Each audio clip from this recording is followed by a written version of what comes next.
the biggest relationship we will ever have in our life is the one we have with our body. So it pays to pay attention to what's happening in your system and how to get the most out of it and keep it going for as long as possible.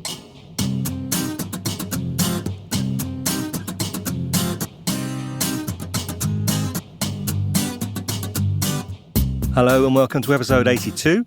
So we're kind of on the bounce of 3 episodes in a row talking to interesting women and hearing their great stories.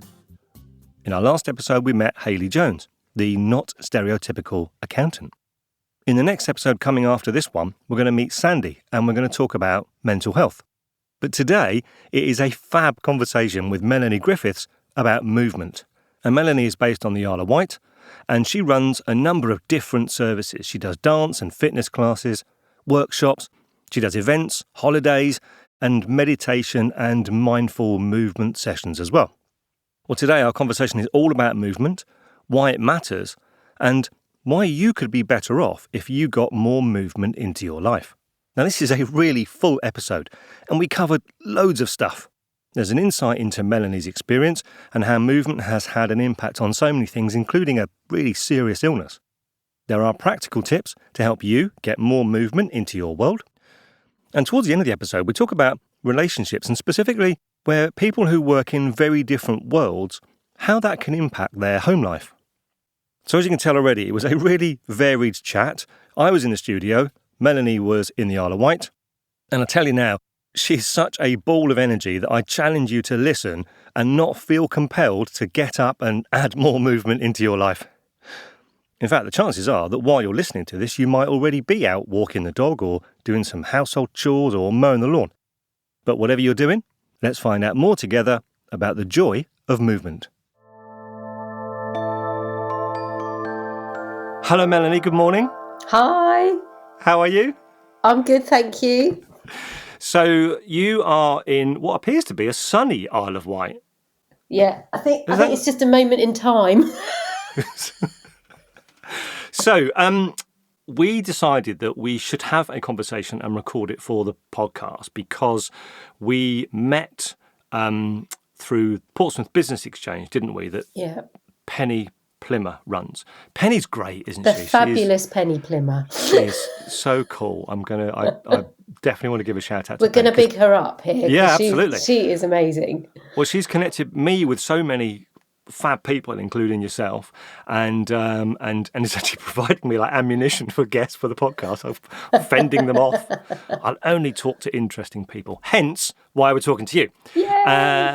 So I've probably done some sort of intro for this podcast already, talking about who you are and what we're talking about. But if I've forgotten and I haven't done that, can you just tell us, please, who you are, what you do? What are you doing? What am I doing? Yes, I question that a lot, actually. What am I doing? So I'm Melanie, and movement is my thing. That's the short bit. But it's really movement in health and well-being, and health and well-being defined as body, mind, self, and emotions. So the whole package. Okay. Your company was called Movement Junkie, It was called Movement Junkie, yeah. Well, actually, It's had several incarnations prior to that as well. Right, okay. Fantastic. I've tried to get the balance of the whole element, so body and mind, so that it wasn't just one thing or the other. So Movement Junkie stayed around for a while. Okay. Yeah. And again, if I have actually done a proper intro, I'll explain to our listeners that we're talking about movement because the connection between movement and work, for some people, there can be a disconnect. So we thought it would be useful to share some ideas about why movement matters, why it's important, how people can include it in their working day, and just talk about some other fun stuff. We're just going to make it up as we go along, to be honest with you. Definitely. I don't know about you, I haven't done any prep. No, I was thinking the same. So movement then. So how did you get into movement? Oh gosh. So sit down, get a cup of coffee or whatever. You've told me that I have to rein you in. So I know. In 5 sentences, Melanie, how did you get into movement? I can't count either. So it started when I was very young. So we go all the way back to being a fidgety child. Right. And this, I think, I now can see the connections. A fidgety child, mum didn't know what to do with me. So I was put into tumble tots classes or whatever the equivalent was back then. And I absolutely loved it. I loved moving. And then I went on, and then from there, and this is a long time ago, so what was available in terms of movement was very, very limited compared with what is available now. I was channeled into dance quite. I think that was a sort of natural step for me. And I started doing ballet, tap, modern. That was all that was available in the dance world at that time. I mean, now kids can do all kinds of stuff. And I trained in that for years, up until about the age of 18. And I got a little bit disillusioned with the whole dance world in terms of it was quite rigid. It was elitist, still carries some of that today. And it was funneling you into exams or performance, really, or both. And I lost the joy of movement. And I lost interest in what I was doing. So when I had a whole other life, which is probably a whole other podcast, but I came back to movement when I was seriously ill. And I came back to movement in a new way. And then I really reconnected with movement and began to understand the importance of movement for health and well-being beyond the training I'd had as a young person, teenager. And then I was able to go back into levels of performing with it, but in a different way. So that's that was probably more than 5 sentences. No. Very basic question then. When you say movement, because many of our listeners might be thinking, well, I move around. I don't need anyone to tell me how to move. Yeah. What do you mean by movement? Well, literally that, really, because I think movement, if we go into like words like dance, physical activity, fitness, or types of movement activity like running, people immediately think it's got to be, and I'm doing air quotes here, a thing. Yeah. But actually, movement is very simple, and movement in its simplicity of literally range of motion with the joints, muscles and bones, etc., can be beneficial to the body. If you strip it back to that basic place, then it can actually be beneficial and you can build on that. And there are schools of thought around now that have gone back to, I mean, I think there are terms like wild fitness and now gets labelled. But yeah, so I am talking about basic movement. But what I have discovered is that people have set patterns that they live within. And they live in I would say, a level of autopilot. Right. And what we want to do for health and well-being is sort of get beyond that and really tune into our bodies and all of the things. That the term came to mind, which is through one of my trainings, 700-200, which is the number of the muscles and the bones. And they're probably not exact because there are different schools of thought all the time. Sure. But when you think about that, is what a body holds. 700 muscles, 200 bones. Yeah. Wow. And then people have sedentary jobs where they're sat. We're not actually designed for that purpose. We're actually designed to be moving. I'm actually moving. You can't see that. Steve can see that. And it's good. I can see it. It's just a couple of arm flicks. But we are actually designed to move. And so my journey with movement has become being fascinated by the body and what it's capable of. I mean, even if you just look at the hand and you look at all the different things a hand can do, and you can take that into levels of movement that improve your health and well-being. Okay. I like this podcast to be interactive. So listeners, hold your hand up in front of your face. Melanie has just said, look at your hand. So let's all look at our hands. Yeah. It's fascinating, isn't it? Yeah. Actually, when you think about it. Because we take it for granted, don't we? Yeah. You look at all the fingers and the way they move, the rotation in the wrist. Yeah. And that is what all of the movement systems that we know or we hear about today, that's what they're all built on, is our basic range of motion in our body. Okay. So in a minute, we'll probably come on to kind of practical stuff that people can do at work or at home or whatever. But you touched on a couple of things. You talked about fitness and then sedentary. So if we just look at those two extremes, so a lot of our listeners might do some kind of fitness regime, running. I started running again this week for the first time for a year. It's hard. Yes. Go to the gym, whatever. But there is a difference between a fitness routine and what you mean by movement. Have I got that right? Yeah. I think, trying to think how to explain it. I think people can go to classes or take up sport and activities, and this might be a bit controversial, but possibly be movement people out there going, and they still don't really know how to move their bodies. I've seen it a lot. I've watched a lot of movement over the years, particularly dance. Dance has really been my main focus throughout my life. And I've been to see many shows. And I can tell a dancer who knows how to move their body and a dancer who doesn't, but is still dancing. There is a difference in their essence, in their energy, the way it's presented, what you're drawn to with the eyes. So I think what happens, or what can happen, is people take up sport and activities. Yeah. They get injured, and they get injured because they actually they haven't really stripped things back to, how do I basically move? Okay. And I've just thought of a great example. I did a training years ago with some amazing guys called Anatomy in Motion, the Finding Centre, and they work with the gait cycle, so how we walk. Okay. Right. And they work with the correct anatomical movement through the bones and joints of how. Yeah. So I did this training, and I was teaching a holistic movement class at the time called Dance Chillax. And I love playing with different movement forms and thoughts and things like that. So as we were coming to the end of the class, I thought, I know, I'm going to have a little play with that gait cycle idea. I'm going to take what I've been doing with them and bring it into a lyrical movement. So it was literally just having people step forwards and back with a heel strike as if they would walk. And when you naturally walk, your arms move in opposition. So we'd broken it down and were slowing it down. People could not walk. Right.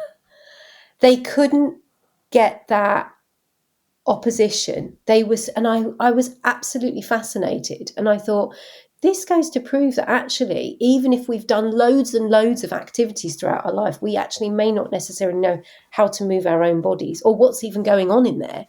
Prior to taking up running again this week, my movement regime was I usually do a walk in the mornings, so like a 2-mile circuit up the hill and back again.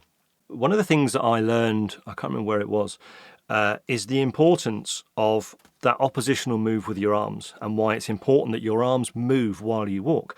The problem is, of course, and I'm holding up my mobile phone, you see so many people walking with 2 hands holding this mobile phone device in front of them. And I mean, if they're not paying attention, they might get run over.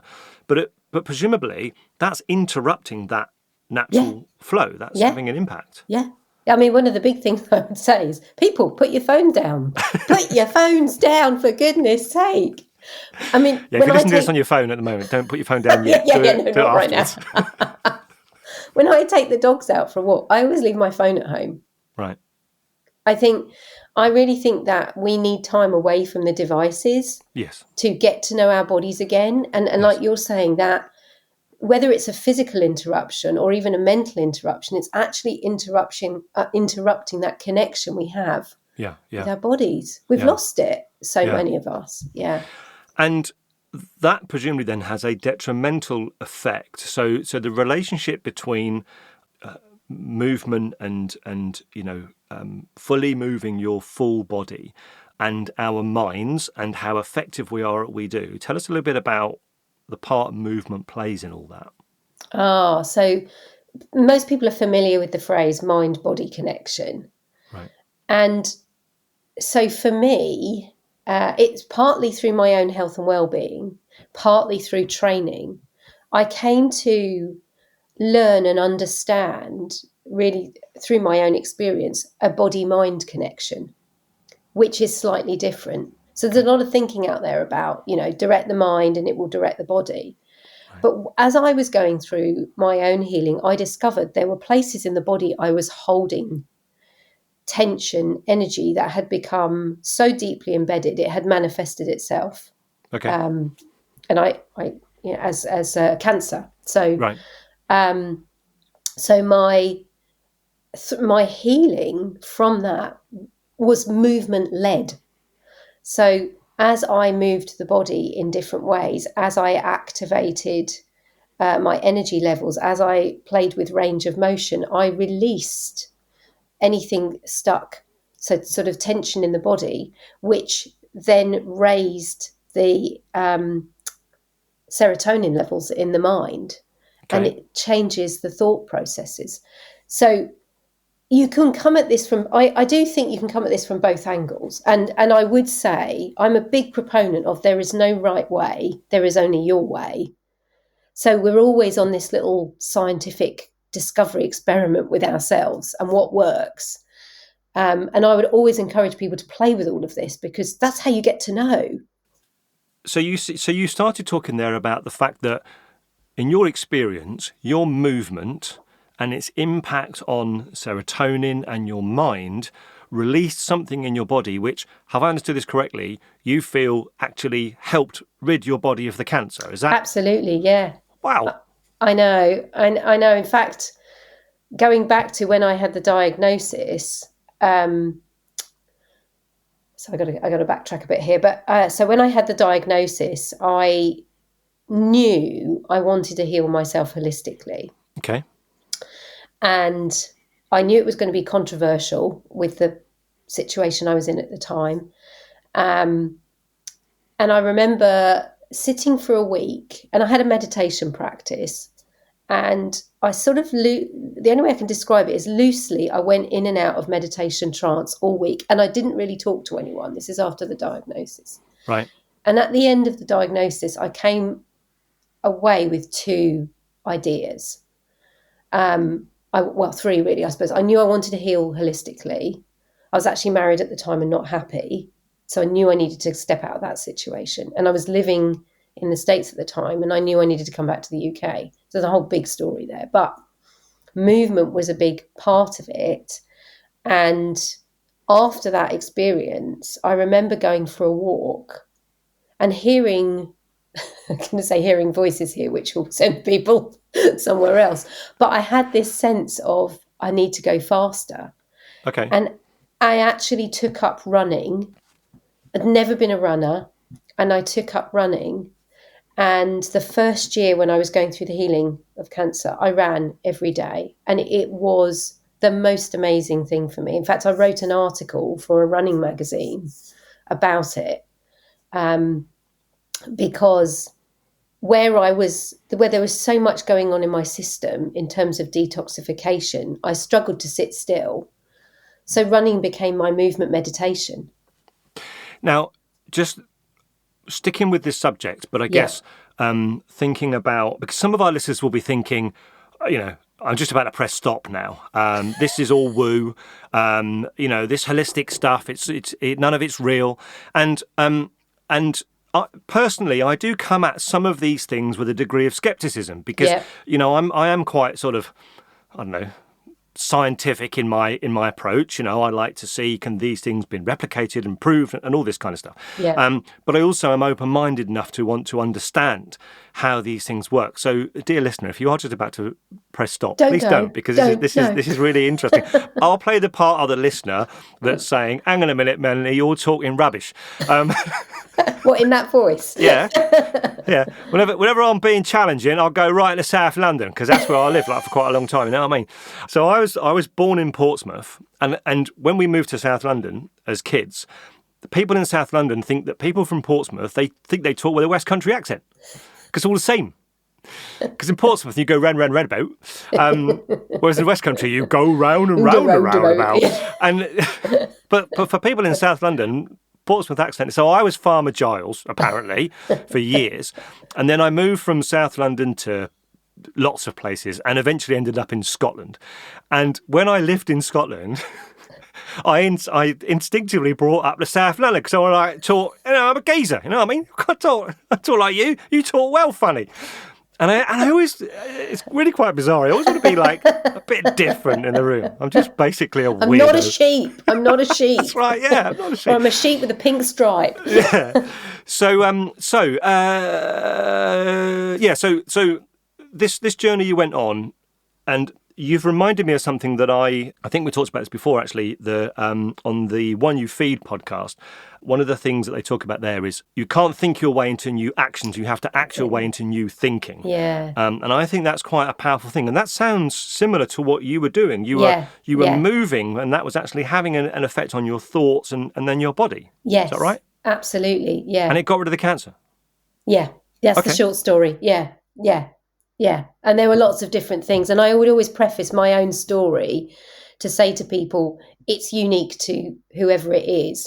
You know, I made choices that were right for me, which was a completely holistic path. And that might not necessarily be right for everybody. So, sure. Yeah. But presumably, regardless of who you are and regardless of your ailments or what you want to be better about your life, what you do feel very strongly about is that movement can definitely have a positive effect on your mentality and how even end up how good you are at your job or how productive you are. You know, it can have a direct effect on that. Just tell us a bit more about why you think that's the case. Absolutely. So I've obviously seen it in my own system, and I've been teaching for about 15 years. So you get the feedback from people that come through, and I teach all kinds of different classes and have taught all kinds of different dance-based classes over the years. Okay. And the feedback is the same. It's the same. People always feel better in themselves. And I think it's the combination. Now with dance particularly, it's the combination of brain applied to movement. Right. You've got the music element as well. But not everybody wants to do what I would call lyrical movement. Some people would rather do something like running or... What's lyrical movement? So dance, really. But I say lyrical movement because when people think of the word dance, they think of performance. Right. So, and actually, I have come to realise that dance is a very vast term for anybody moving to music. Okay. Or even without music. In a kind of fluid, lyrical fashion. So that's sort of my definition of it. But with students over the years, it doesn't matter what they've done, whether they've come to a dance fitness class, whether they've come to a holistic movement class, whether they've come to strength and conditioning, whether they've done Charleston with me or Samba, they all go away feeling better in their bodies, usually stronger, fitter, more agile, flexible, clearer in their minds. And Go on. And I was going to say, I'm sure there's a lot of scientific information out there about it as well, which I don't hold. I don't hold scientific information in my head. Well, I'm too busy doing it. Well, and it does feel intuitive that if you move more, and we'll come onto the subject of people maybe being a bit sedentary in a minute, but if you move more, our bodies are designed for movement, if you're working with your body, that whether you think in terms of your nervous system and how your whole body works together, or some people think in terms of energy fields and chi and all that stuff. Whatever approach is, to me, it makes sense that the more you move around, the more you're doing what your body was designed to do. Exactly. And ultimately, if you're doing something to your body that it is not designed to do, of course, eventually it's going to have a deleterious effect. I learned that word last week. Deleterious. I like it. That's a big word. Why does that lack of movement have such a potent effect on people negatively? I think because they're in the same, they probably are doing some movement, but it's the same patterns. So you're not, when you're in a situation like that, you're not using the equipment to its full capacity. And you know the phrase, if we don't use it, we lose it. And it comes back to that. So it's constantly, I like to call it oiling the joints. It's like, and I often use the car as an analogy, because people, if something goes wrong with their car, they wouldn't think twice about taking it to the shop to get it fixed immediately. if something goes wrong with their body, a small thing, they will probably ignore it for 6 months. Yeah. And so the biggest relationship we will ever have in our life is the one we have with our body, our own body. You know, you might be married to another body or in relationship, but the biggest one you will ever have is with your own body. So it pays to pay attention to what's happening in your system and how to get the most out of it and keep it going for as long as possible. I think that's quite a powerful phrase that maybe take some thinking about, because you're absolutely right. The biggest relationship you have is with your body, because ultimately everything in our lives is experienced through our body. And if you don't take care of the thing that's doing all of the seeing and talking and hugging and all that stuff, then we all know that, you know, you leave the car outside the house for 10 years and never drive it. The day you need it, it ain't going to be there for you. No.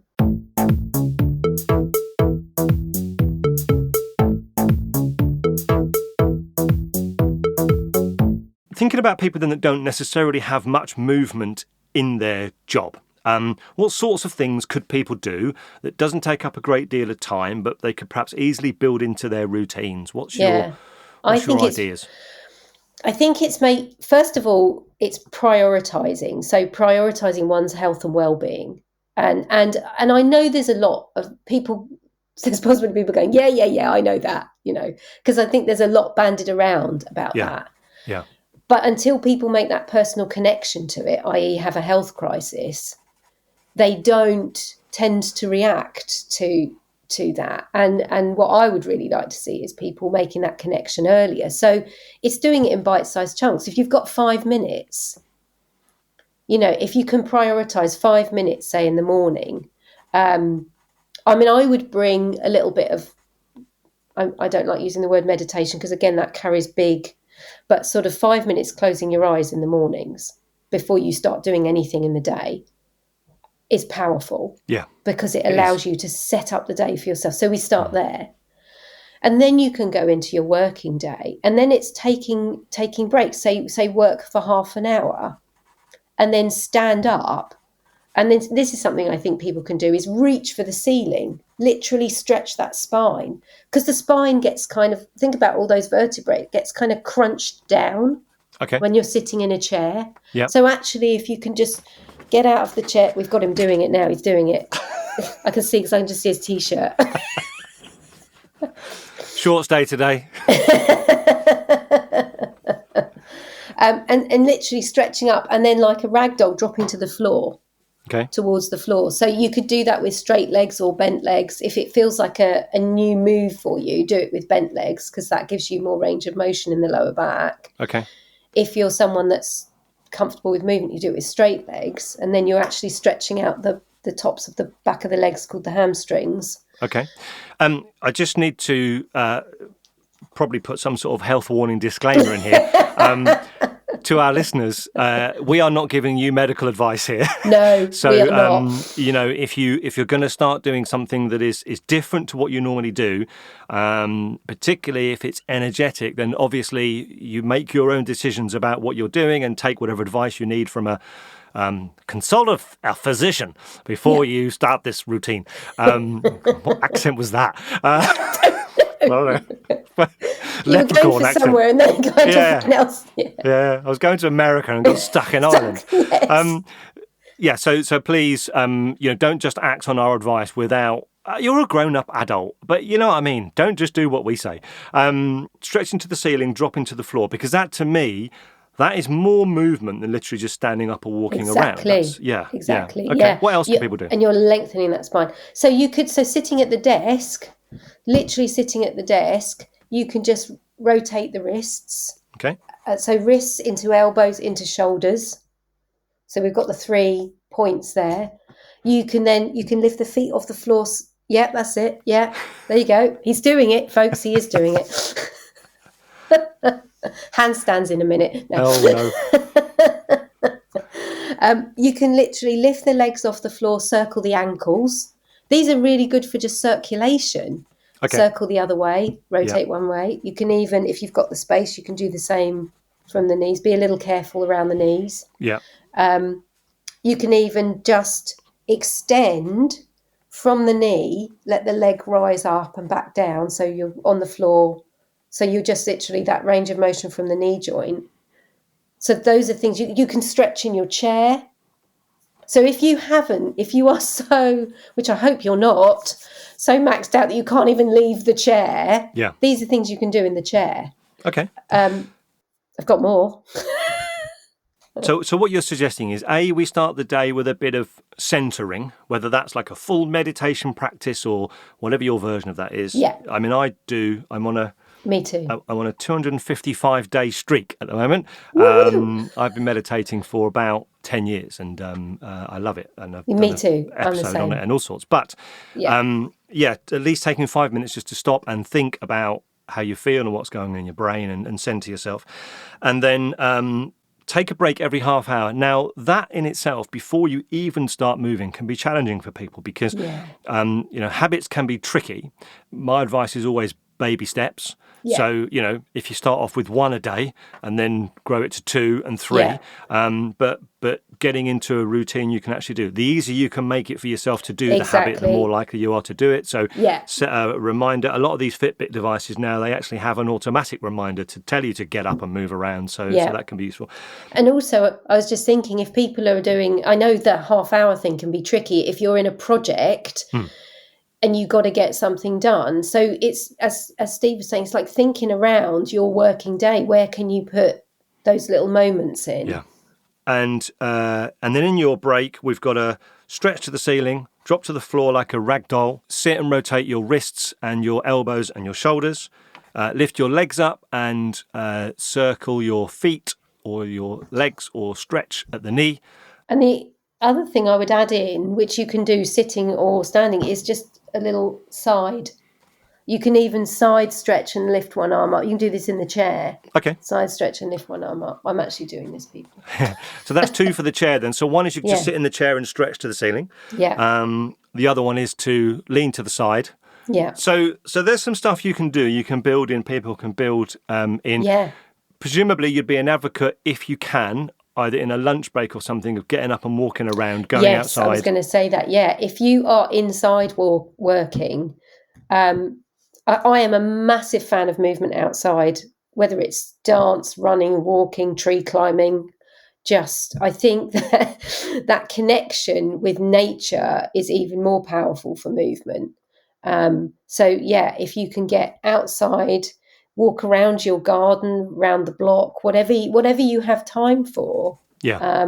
When my partner's working at home and he has a sort of sedentary job, he will get up and go and walk around the garden for 5 or 10 minutes. Yeah.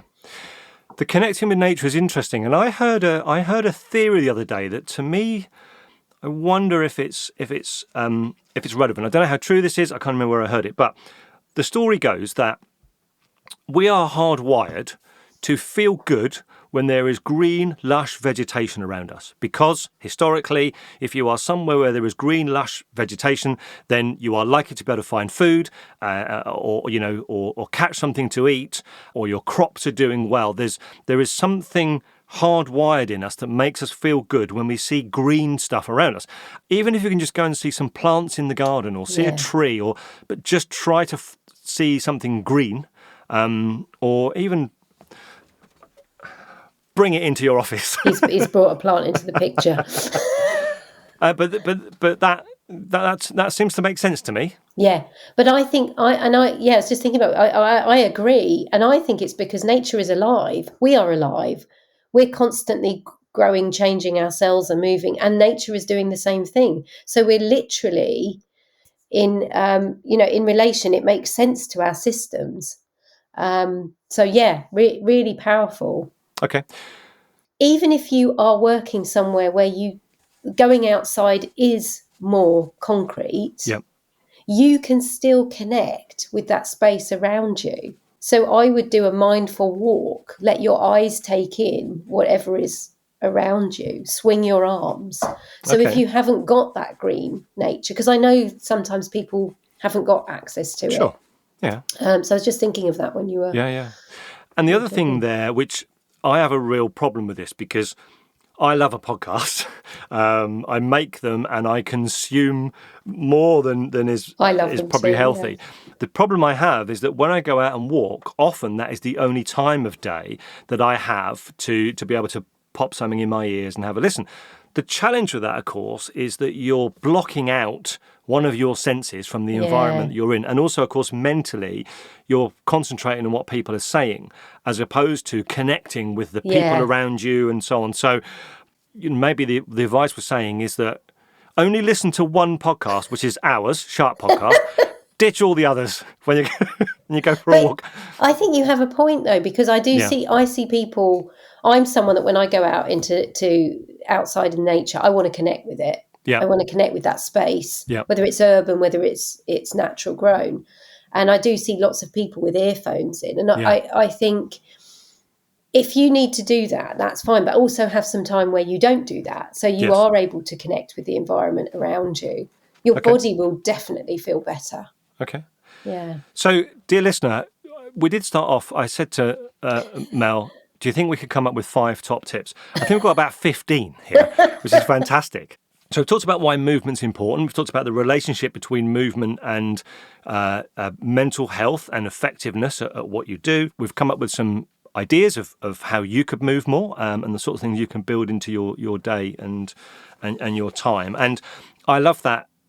What you seem to do so well, Mel, is just thinking about, wherever you are, there you are. So make the most of what you've got around you, as opposed to wishing you could walk through a lush jungle or something. And I think that lockdown taught us a lot about this. I mean, I was so inspired seeing people running marathons on balconies, and we did garden runs and and that really showed people actually movement can be really simple. It doesn't have to be, and it doesn't have to be expensive either, because that can be a barrier to movement sometimes. Yeah.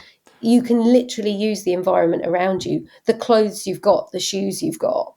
You don't need expensive weights. You can use things in your cupboard, cans of beans, bottles of water, if you want to strength train, There's all kinds of things. And I absolutely love that. I find that you come with your own resources. Yeah.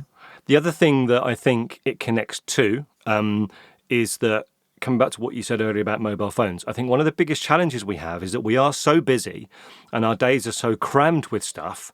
I'm working on a solution that with the Clear course that I'm working on at the moment to help people solve some of those problems. But in the meantime, building into your day some space where you just stop thinking and you stop getting your brain stimulated, because many people might relate to the fact that actually they come up with their best ideas when they're in the shower or they've gone out for a walk or whatever. And it's because your brain has slowed down and you're giving it space to think about things that matters. And often, if you've got a problem you need to solve, staring at that problem could be the worst thing to do. But if you go away from it and just go outside or move away from wherever this problem exists and don't think about it, our brains can work on that solution, or they can present us with ideas or come up with better ways of doing things. So I think giving your brain chance to just stop and let it. And it's allowing that creative side of ourselves through. That it's. I think people forget that actually, I always think of it like watching paint dry is actually a really creative space. Okay. Because you're actually disconnecting from that busy analytical side of the brain and letting the creative, intuitive side of the brain have some room. And we need both to function. Honestly, you have come up with so many radical things, and that for me is probably the most radical. What we recommend is watch paint dry, because, and I'm not being flippant. Again, of course, that's the cliche example of something that is boring. But sometimes we need to be bored. We need to be forced to be bored to allow our brains. And I don't know if you know, Mel, on YouTube there is a 10-hour video called "Watching Paint Dry." I did not know that. Yeah, it's true. I'm and unsurprised. somebody has filmed paint drying. And I often use it as an example to say, just because you can doesn't mean you should. The platform is not the solution. You've got to have something to say as well. So YouTube might be great, but there is a video that's 10 hours long called Watching Paint Dry. But maybe watch it for 10 minutes.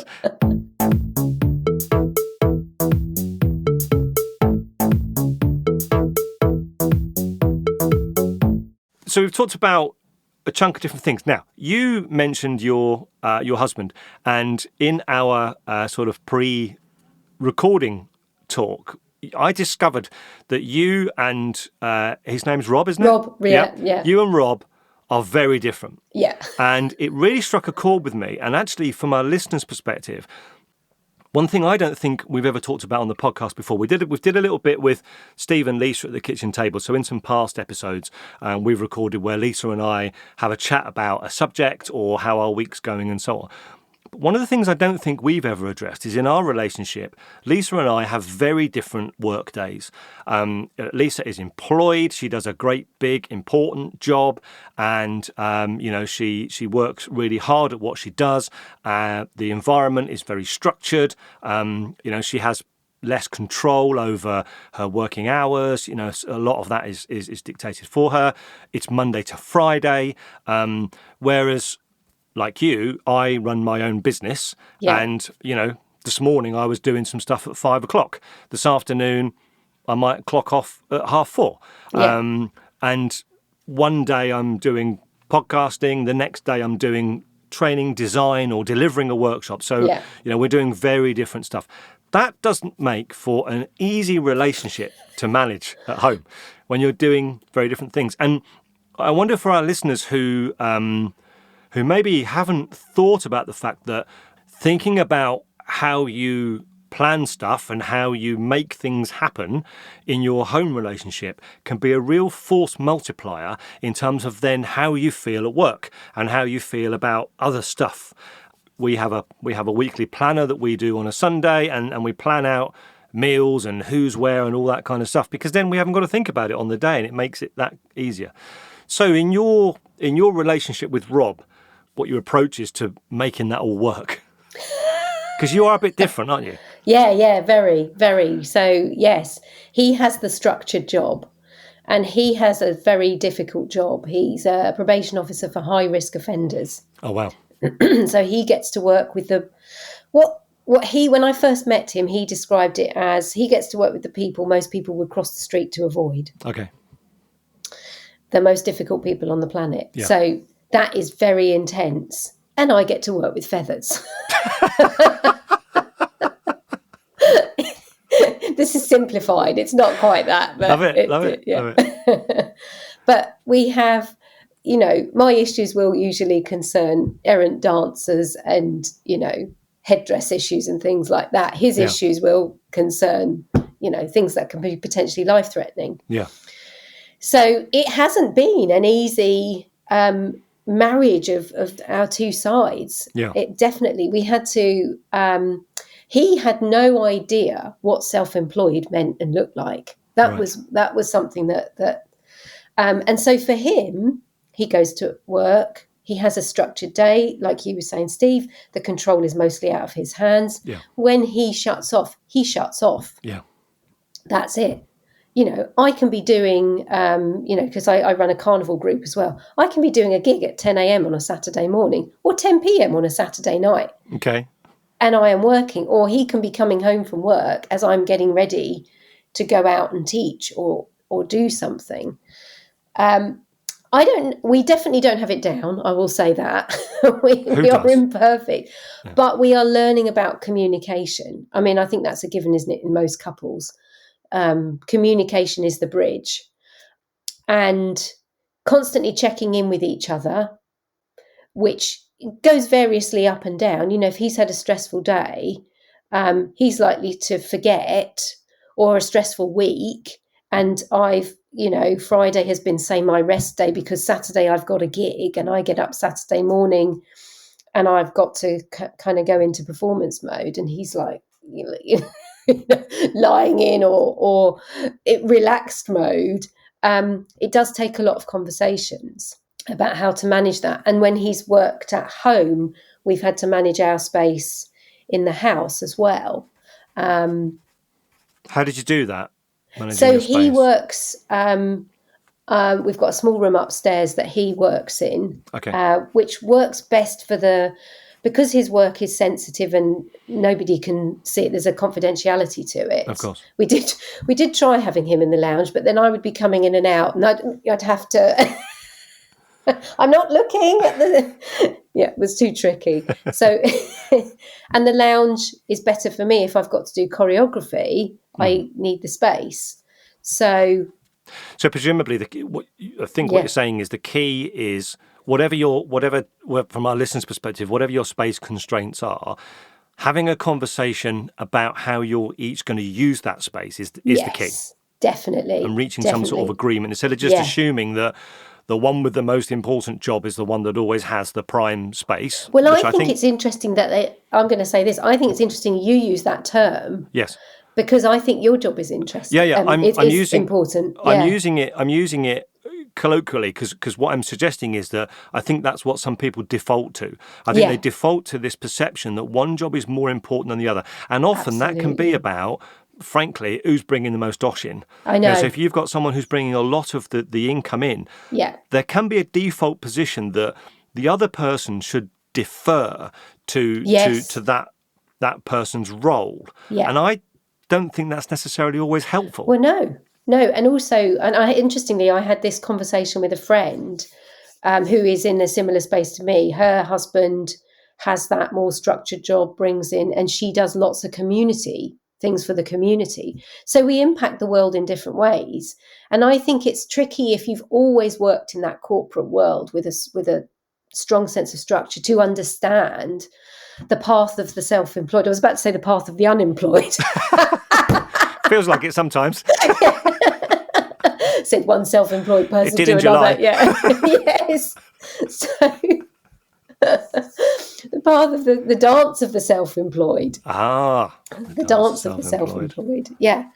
It's and we've had conversations over the years about when I should be shutting down. I'm doing air quotes and I've had conversations with myself about how it all works, and I've realised that so much of my work is me. It's literally me. Yeah. And so it's becoming comfortable with that aspect. And the more I'm comfortable with that, then the less stress there is around it, because it's almost an extension of who I am. And that's probably not the case for everyone that's self-employed. Some people have businesses that are separate from them. What I do know is that when people are self-employed, although it may not feel like it always, often people are doing what they do because they love what they do. It's a conscious decision to work in the area you're working in. And I'm not suggesting that people who are employed don't make that decision. Of course they do. But some of what they actually do on a day-to-day basis is out with their control. Whereas if you're self-employed, you have a bit more control over what you're going to focus. And I think, again, I don't speak for everyone, even you may feel differently. Sometimes I struggle with the fact that because I love what I do so much, if Lisa's had a really hard day, I feel guilty. Because I feel like, hang on a minute, she's having some real challenges. You should have challenges. It's only fair, Steve, that you have challenges. And I'm like, actually, I've designed a workshop, or I've delivered something to a client who skills have changed people's lives. But I've loved it. Yeah. And there can be sometimes an imbalance in this maybe sense of duty about if one's having a hard time, the other one feeling a little bit uncomfortable of the fact that, well, maybe I don't want to talk very much about how great my day's been because that might not help. I don't know. Does any of that resonate I think with you? and I think that probably goes on with jobs anyway, doesn't it? In relationships. Yes. And and that's it. I mean, I would say my path with what I do, I love it, but it hasn't always been easy. And sometimes I've clung on for dear life thinking, what the F am I allowed to swear on here? Yeah, you are. What the fuck am I doing? This is crazy. This is, but there's a part of me that knows this is what I'm meant to do. This is what I'm meant to deliver in the world.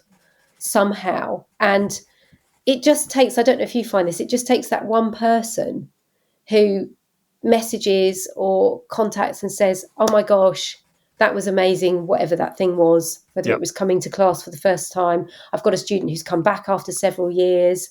She's like, oh, this is brilliant. Yeah. I go, oh yeah, that's why I'm doing it. Yeah. The flip side is you can go a whole month with no income. You don't know where the income's coming from. Yeah. And obviously, if you're partnered with someone who does have that regular income, they don't have that stress. So I think it's the difference, which is interesting. That's what we've had to talk about a lot over the years. Yeah. Is understanding that precariousness that you live in when you're self-employed, and it's part of a way of life. And how do you manage it? And sometimes my brain goes, well, I could just go get a blah, blah, blah, down that sort of train of thought. And I look at that for 5 minutes and I'm like, oh no, I can't do that. I'll have to carry on with what I'm doing and deal with, it's finding some grace in those moments and knowing that somehow it all works out. Because I really do believe that when you're, I'm going to use the word divine, but when you're in that space where you're divinely guided to do what you inherently feel called to do, yes, you are always looked after. Okay. It's not always evident. So this is me being challenged in South London. I know I'm going a bit woo. No. But again, I think a lot of this depends on perspective. So my version of that is that if you are doing what you love, sometimes it's easy to focus on, when you're presented with a light month, or you don't have a pipeline of clients, or the income's not coming in. Sometimes it's easy to focus on the fact that no matter how hard you're working, you're not bringing that income in, and that can become all-consuming. Yes. My experience now, 2.5 years, is something comes along. Something always comes along. Always. And it can be quite hard to get used to accepting that it's okay. You'll have a tough time, but something will come along, because if you're doing something meaningful and you're putting it out there in the world and people are getting benefit from it, there will be a new client, there will be someone that needs help, the opportunity will present itself. And my experience is that that's more likely than maybe you might fear sometimes. And I've learned to embrace the failures, to use that, to use that word. I don't really like using that word because I don't see it really like that, but to embrace that space of when it all looks like it's caving in, because if you can really allow that to happen, the door is then wide open for something else to come in, and you might have a conversation that leads to something else. And so we've talked about in terms of you managing your relationship, we talked about the importance of communication with you and Rob, checking in with each other, managing the space, the physical space that you work in. So having conversations, not just assuming that this space belongs to one person or another, but talking about that even on a daily basis, depending on what the people have got on. You've talked about not defaulting to the biggest breadwinner or the person with the air quotes most important job, always prioritising their needs, because you both have needs. You talked about if you're doing what you're meant to do, using that sort of acceptance that good will come if you're self-employed, and when you do have challenges, embracing that challenge, accepting that, and just sitting and living with it, and going, okay, this is happening. Yeah, that's all right. Don't pretend it's not happening, but also don't catastrophize. That word, somewhere in the middle. Is there anything else in terms of the things you and Rob do at home that we haven't covered that you think would be useful, interesting for the listeners to consider? I think we are people who have different interests as well. So I am someone that will go and do anything, and I will go if I want to do it. It doesn't matter whether anyone else wants to do it with me. I will go off and do it. And I like to try all kinds of activities, parkour, roller skating, sea swimming. I am a movement person. And he's not really. He likes to run. So one of the things that we've been looking at more is where are the common areas that we can whether it's watching a television program together that we both want to watch, Right. or going off and doing something together. So I suppose some people might call it date night, but Yep. I know he would hate it if I called it that. He would absolutely hate that. So it just finding those, because obviously there's a lot out there about being individual and, you know, making sure you look after yourself, etc. But that nurturing place in the relationship is, you know, what has brought you together. Yes. And where is that common ground? I mean, we have, I don't know how many times we've I can't even speak. We've rewatched the Frasier box set. Oh, nice. Because we're both huge fans. Yeah. New series coming, apparently. Oh my goodness! He's back, and they're making a completely new series. Or I'm not sure it's a film or a series, but yeah, there's something. Yeah, I did cards. hear something. Yeah. So it's, and I have to say, for us, comedy is. I mean, if we're struggling, a whole episode of Father Ted will put. We'll sort everything out. Oh dear. We're both big Father Ted fans, but so. I think, and I know humour isn't always the easiest place to get to when things get tense in a relationship. Yeah. But if you can get there, you suddenly realise, we're all taking this a bit seriously. So you've said two different things there, which I think actually both apply and support each other. So it's the importance of taking time for you as a couple, what you do together, and planning that in. So not just assuming that will happen by accident. That's the big thing for me. You know, if we just think, when we've got some spare time, we'll do this. Well, come on, let's be honest. How often do you sit there thinking, what am I going to do for the next hour? So it's planning it in. Yeah. And also, I do think that idea of also, if you have individual interests, that it's okay for you to plan in your individual stuff as well. And that you know, again, obviously it comes back to communication. You're talking about it, but I think that's important. Cool. So we talked about movement, the importance of movement, how it affects people's health, mind and effectiveness. Talked about the difference between movement and fitness, how people can build movement within the working day. And we've come up with some top tips, which we'll put people in the show notes for people to check in on. And then we kind of moved into the area of, see what I did there? We moved into the area of you and Rob and the relationship and how people that are self-employed and people that are employed are working together. But to be honest with you, anybody that's in a relationship where there is a difference between the dynamic of someone's employment and someone else's, which could be about income, it could be about status, it could be about... and the status one also, I think, is relevant. There are lots of people, I think, where maybe, you know, someone is a director and the other person is doing what might appear to be a lower status job. But of course, as you said, that doesn't mean that's less important. And it's addressing that in the relationship. We talked about some top tips that you and Rob do for working together and making things work, which again we'll put in the show notes. Melanie, this has been a fantastic conversation. I've really, really enjoyed it. You've got such energy and such. There's like a light that shines out from you, and I can see why people, feel empowered and energized when you've got them jumping around and covered in feathers and all sorts of stuff. Where can people find out more about you? So this is your opportunity to tell everybody about your business, your online presence. Yeah, so I have a website. It's literally my name, melaniegriffiths.com, and it has everything on there. I do classes in person on the Isle of Wight, classes online, holidays. We are hoping to get an ABBA-themed dance holiday off the ground next year. Plug, plug, plug. Sorry, did you say an ABBA-themed holiday? I did say ABBA, yeah. Wow. ABBA-themed dance holiday, yeah. Nice. I've got the vision. I'm just trying to bring it into realisation. Cool. I do dance movement wellbeing holidays each year, which involve all of the physical dance stuff I do, meditation as well, downtime, and hoping to run one to Turkey, I think, next year. So that would be the dance wellbeing.